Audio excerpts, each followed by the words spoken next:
Hey everyone, welcome back to LightHearted. I'm Rachel. And I'm Britton. We're talking about something a lot of people carry really quietly, which is loneliness. And not just, I'm having a bad day loneliness, but that deep, aching, can't quite put it into words kind of loneliness. Yeah. So today we're going to talk about why loneliness is such a dangerous feeling, how it affects our mental and physical health, and how it's different from just being alone, which, believe it or not, can actually be a really good thing.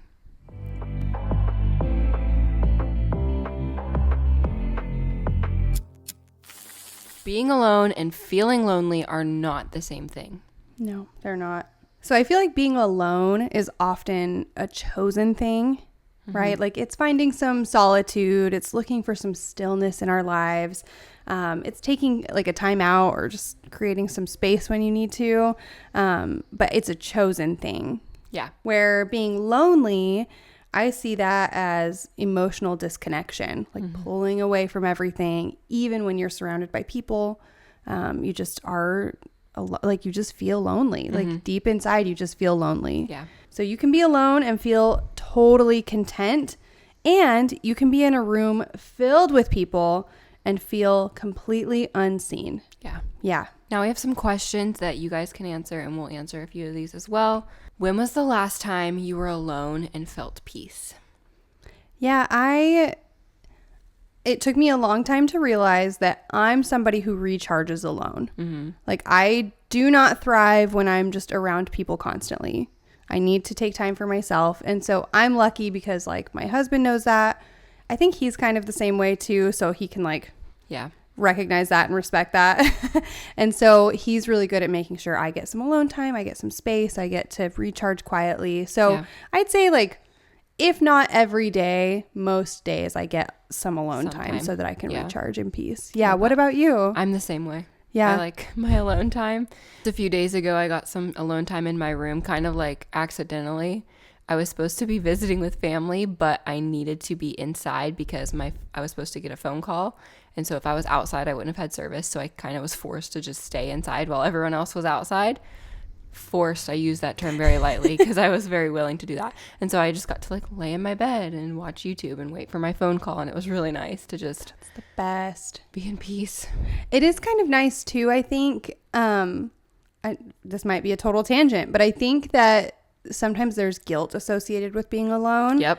Where it's like, oh man, like my husband's out there with my kid just taking care of everything. And I'm just in here chilling and reading a book. Like, and so I think that's so nice when it's like, no, I have to do this. Like you are forced to do this. Yeah. Yeah. I think it's kind of awesome. Yeah, I agree. Yeah. When was the last time you felt lonely, even when you weren't physically by yourself? Yeah. That's a deeper question. That is a deeper question. Yeah. I think for me, like if I'm at like a party and my like comfort people aren't there, or like if it's like my person isn't there, then I'm just kind of like, hey, like I'm happy to be here and I can't wait to go to my bed and be alone. Yeah. I agree. I think it depends on my mood, but like I get that way at church a lot, which is really weird because like I'm surrounded by people I love. Yeah. But I just will feel lonely. I don't know. Yeah. I also think it depends on how you recharge, because if you do recharge alone, because there are people out there who recharge when they're, surrounded by people who love them and that they love. Like, yeah. So like maybe if you were that person, then church would be like the place for you. Always.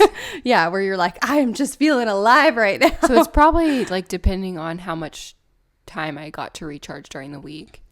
I agree with that. So if I'm already drained on Sunday and I didn't get alone time, and then I'm just going to be like, you're like, more people. Yeah. But if I've gotten a good bit of alone time, then I'm excited to mingle and socialize and all of that. So I feel the exact same way. Yeah. Where it's like, okay, I have maxed out how much I needed. Yeah, I agree with that. I think this leads us into our next question really well. I agree. What's the difference in your body when you're alone versus lonely? Yeah. I don't know. Man, that's hard. That's a good question. I don't know how to put it into words. I think for me, it's like my capacity to deal with stuff. Oh, yeah. Feels different. Oh, yeah. I think like when I've had my alone time, or I am having my alone time and I am recharging, I can feel it where I'm like, okay, I'm feeling more invigorated. My brain is switching back into problem solving mode. Like I'm ready to people again, versus like feeling lonely. It's like, man, I'm feeling drained. I really don't want to be here. I am feeling uncomfortable in my body for some reason. I don't know how to put it into words. Yeah, no, that makes sense. I think for me, like I said, my alone time is in my room. I enjoy like just sitting in my bed, watching a show, doing whatever. And so I think there's times where I'm like struggling and it's nice to have alone time. And then there's times where I'm past the threshold of struggling to where I can't be alone. And then I'm just crawling in my skin. Like I'm sitting in my room going, this is not like I just like I need to do something. Like I just want to get up and like run. You know what I mean? Yeah. Like, that sounds crazy, but it's just like you don't know what to do with your body. And it's like you need people in that moment. So for me, that's what it is. I love that. It's like you're craving people. Craving connection. Whether that's just being with them and not telling them what's going on just to be around people, or if that's, you know, actually communicating and talking about what's going on. But I like that a lot. All right, so why are we even talking about this? Let's talk about why loneliness matters so much and why we need to stop treating it like it's not a big deal. Yeah. Studies show that chronic loneliness increases your risk of early death as much as smoking 15 cigarettes a day. What? And that's feeling lonely, not being alone. That's why we wanted to talk about that first, because like if being alone is how you recharge, this is not applying. If you are someone who feels lonely all the time, this is the science behind it. So it is linked to anxiety, depression, heart disease, and even a weakened immune system. Holy cow. That's crazy. It affects your brain, your sleep, your energy, and your self-worth, obviously, because how could it not? Right. It's not just about physical isolation. It's about the feeling that nobody really knows you. That if you disappeared, no one would notice. That one's hard. Ouch. Yeah. So these are for you guys and for us if you have an answer. Mm-hmm. Have you ever felt invisible in your own life? Yeah. Yeah. Me too. I think more people that's a normal would thing. say yes to that. Yeah. I think it happens. If it happens for an extended period of time, though, I think that's where you really have issues. Yeah. And can cause a lot more problems and just, because I feel like it's normal. Like it's a human thing for us to feel that way sometimes. Yeah. But yeah, if it lasts a long time, like I've had seasons of like feeling like that. And then it's like you wake up and you're like, no, that's not the case. And like, I know that's not the case, but. Yeah. It's hard going through changes in life too. Cause it's like, okay, you start a new job. Nobody there knows you. You start at a school. No one knows you. You're switching friend groups. No one knows you. Yeah. Like, it's going to happen a lot in your life. Yeah. But I agree. It's like that extended feeling of like, man, I feel like nobody knows who I am. Yeah. Especially if you don't have a constant support system. Yeah. Like I'm grateful to have that, but I know that there are people that don't. And so. Yeah.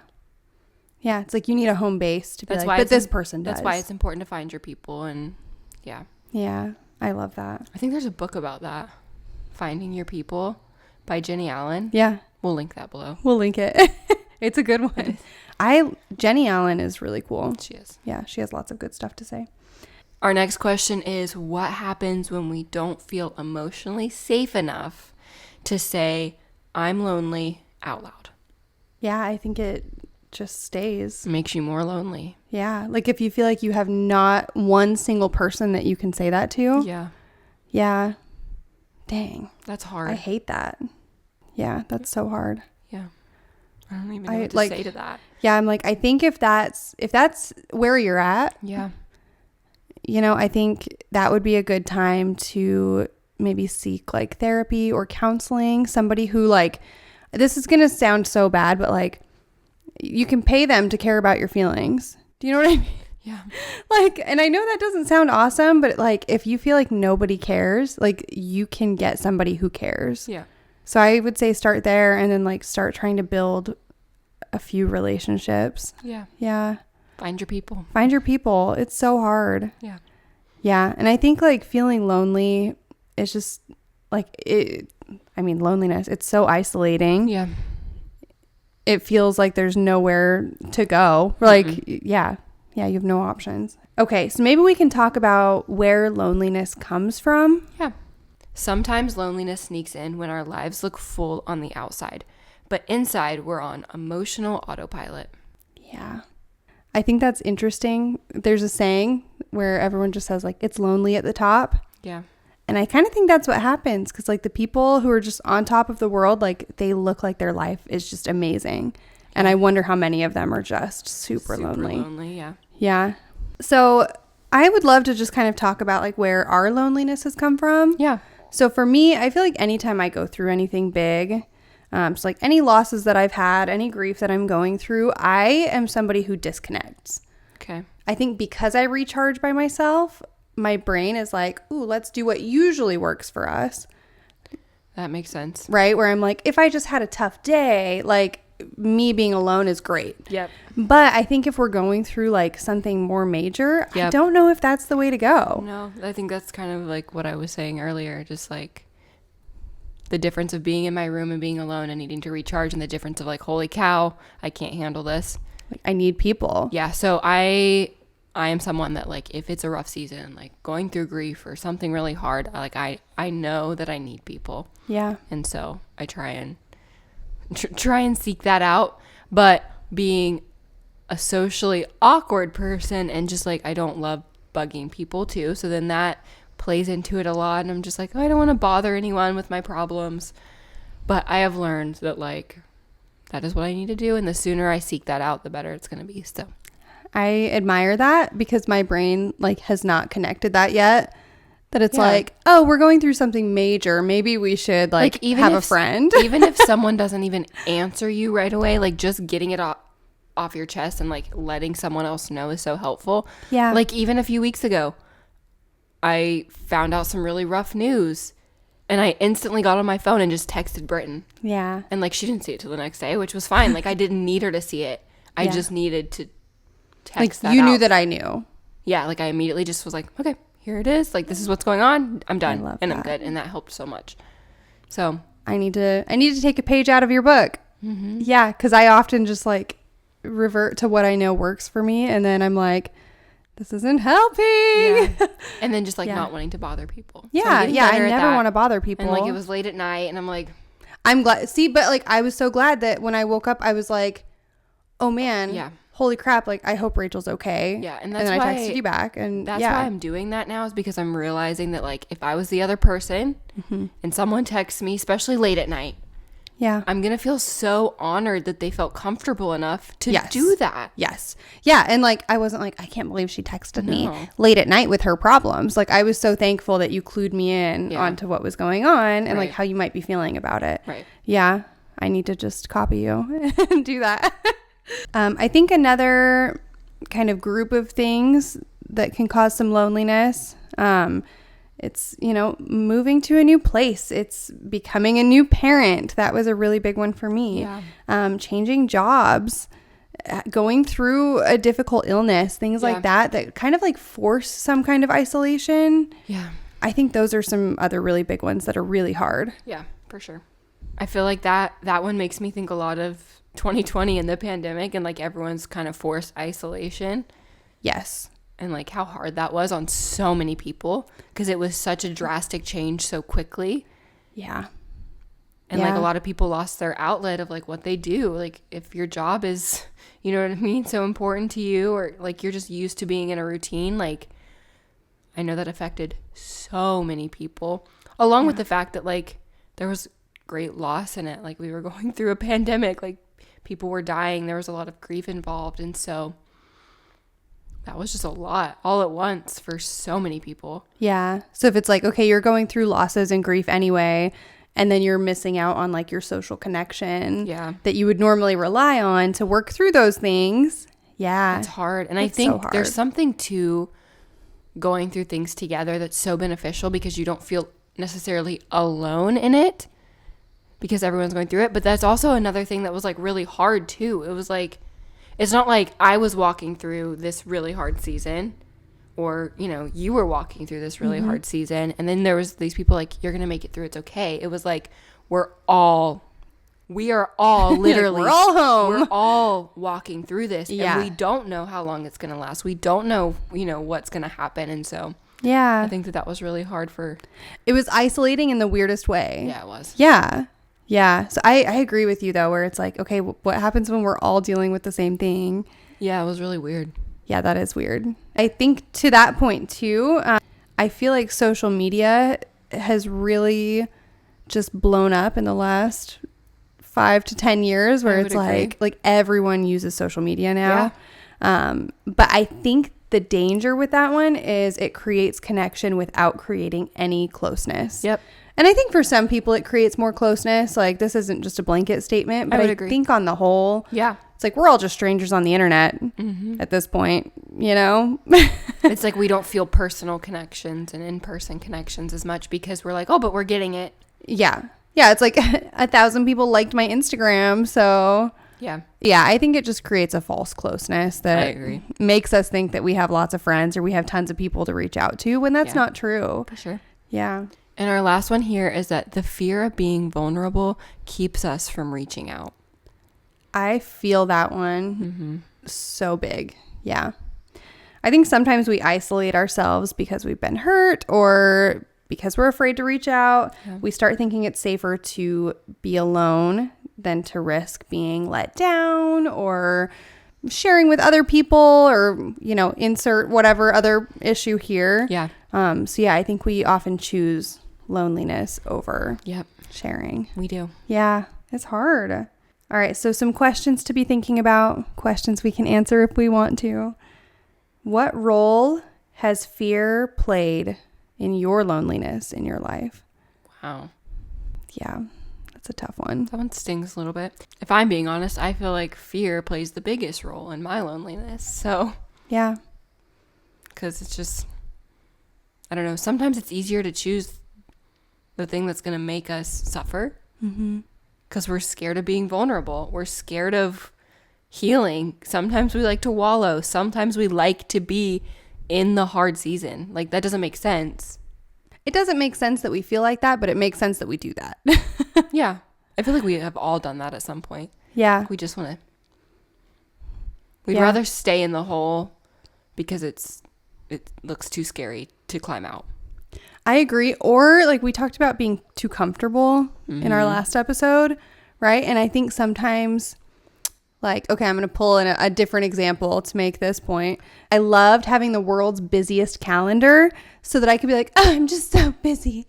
Like, I have this thing going on and this thing, and I'm just so busy. And oh my goodness, look at my calendar. It's so full. Like, and that made me feel like I was like better than other people for some reason because my calendar was just so booked all the time. Okay. And so I was such a time martyr. Yeah. And so I feel like, not to be like, if you're feeling lonely, you're being a martyr. I don't feel like that. But I do feel like sometimes we get comfortable with being like, oh, like nobody understands, nobody reaches out, da, da, da, da, da. Yep. Like it just becomes kind of a comfort zone that we're in. Yep. And the stretch zone would be, I felt lonely, so I texted my friend. Yep. We'll see. Hopefully they reach out. Like, I think that goes back to like, especially if you grew up in like a rough environment or like a lot of trauma, and like that's as bad as it is, and as much as that sucks, like that's your comfort zone. Like it is. That's what you're used to, so you're just gonna try and stay in that. Yeah. Yeah. Like it's easier to to lean into that, because some people won't, but some people can like recognize the pattern and decide that's not for them.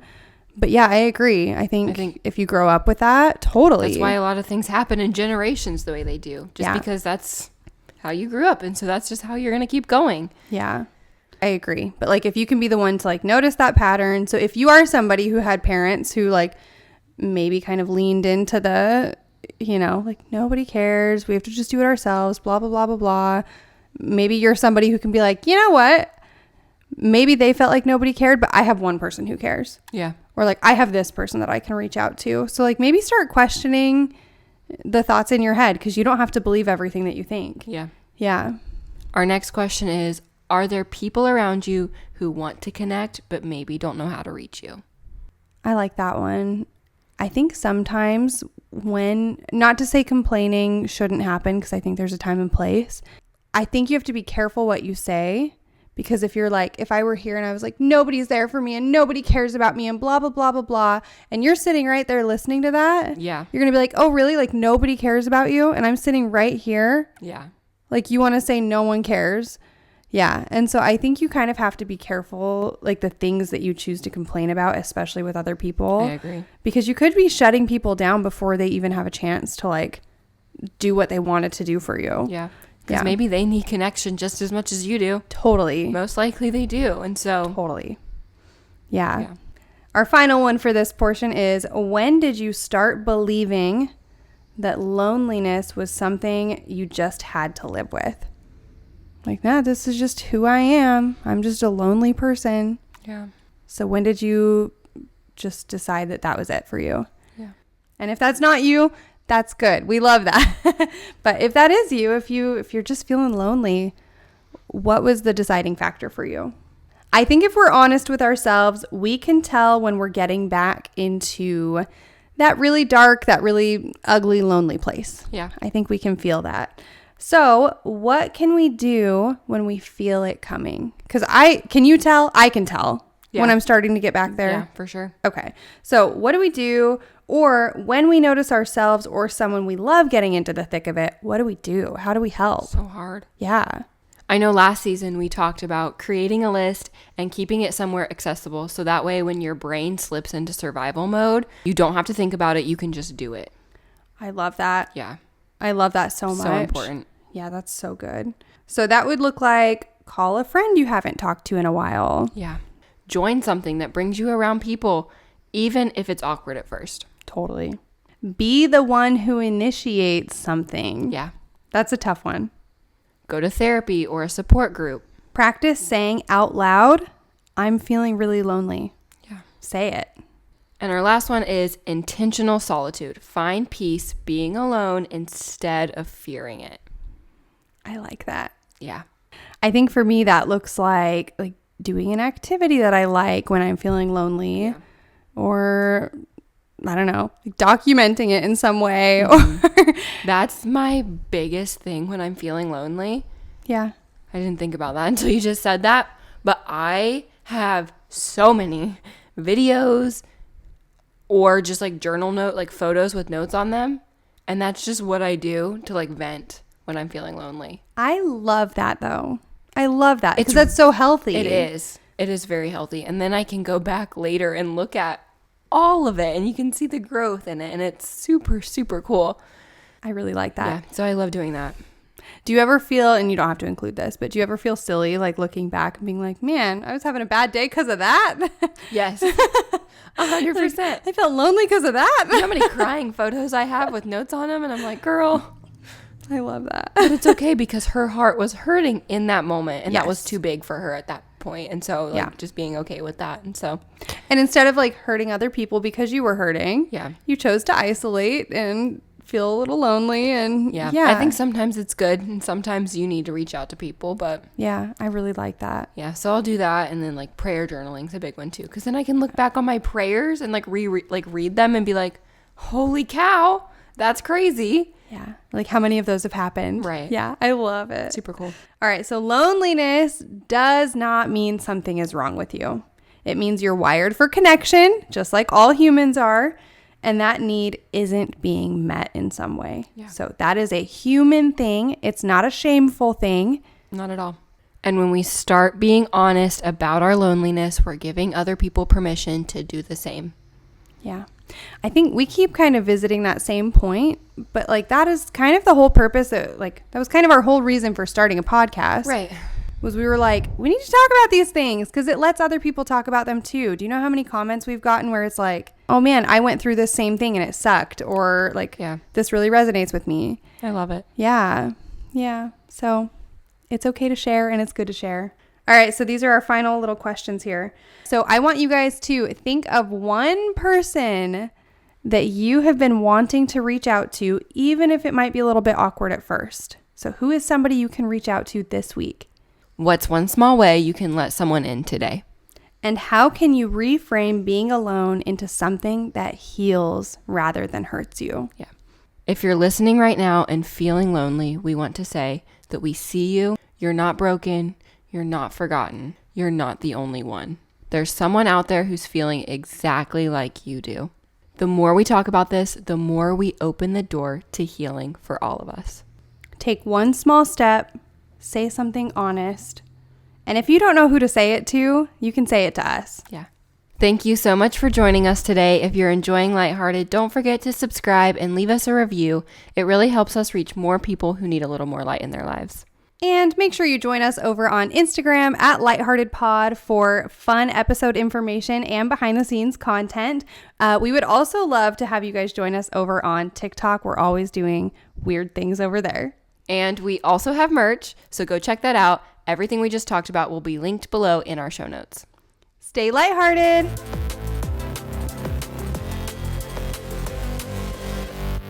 This podcast was recorded on Buzzsprout in West Virginia.